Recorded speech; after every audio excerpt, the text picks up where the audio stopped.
By now, I've seen this movie probably 3 or 4 times, and while I'm still figuring out where the movie stands for me, I think it is a little below Knives Out for me, Rian Johnson's first murder mystery featuring Daniel Craig as Benoit Blanc.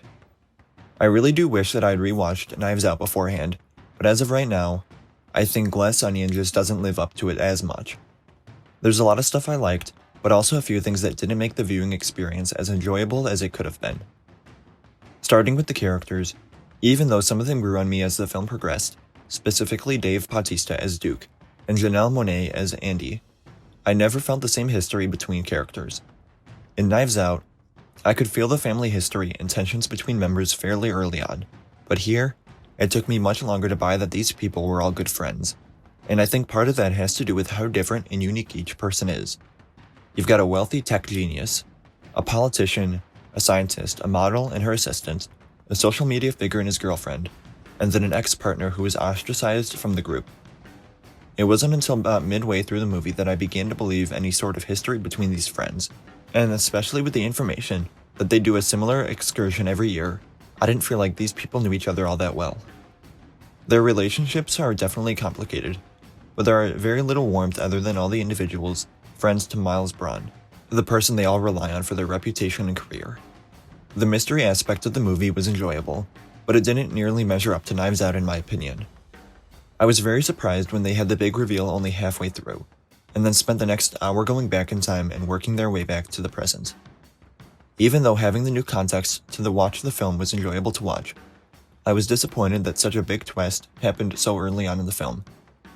I found myself having a lot of fun with everything before we got back to the present, getting more of the backstory on some of these characters, and then getting to see certain scenes extended or from different perspectives.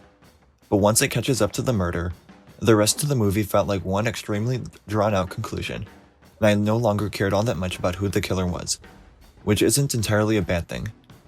I was so intrigued and captivated by Monáe's character that all I cared about was how her story would end, and if she would have her revenge. I've seen a lot of people talking about how Miles Bron being the villain of the story was obvious, and while I can see some reasons as to why after rewatching it, I never found it too big of a problem initially. In my opinion, at least on a person's first viewing, the film gives the audience so many reasons for why anyone could have been the murderer. It throws all of these different characters and their intricate relationships at you all at once, where you can't stop and think about how many of these are actually relevant or how many might not contain the full story. Well, there were some instances where something new was revealed, and it was hard for me to buy it in all. In almost every other circumstance, every new detail made me think about how someone else could have been the murderer. A big thing for me in the first film that I really liked that added to the mystery element was the setting.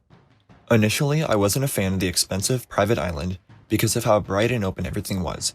I think I would have definitely liked for more of the island to be utilized, rather than staying near the center for the majority, but I can also see reasons as to why certain decisions were made. The last main point that I wanted to discuss in this review was the ending and how everything wrapped up. The karma energy was big, with the friends finally turning on Bron, which is something I kinda just liked, because who doesn't like to see the bad guy lose? But overall, it was a bit lackluster with the way Bron is finally revealed to be the one who murdered Andy, and then setting the napkin on fire and then blowing up the house and all. The whole idea that the house and the Mona Lisa was a poetic and ironic conclusion to the story, but by this point I had already signed off partially just because of how the conclusion felt for me. I know this review was a bit more negative than positive, something that I don't like to do often, but I still enjoyed the majority of this film and the story, with it probably being slightly lower than Knives Out. But of course, I'm still very excited for Rian Johnson's third film of the trilogy, in part just because it means he has time to possibly go back to Star Wars for his planned movie there. Let me know what you thought of Glass Onion if you've watched it for yourself, and comment down below what videos you'd like to see in the future.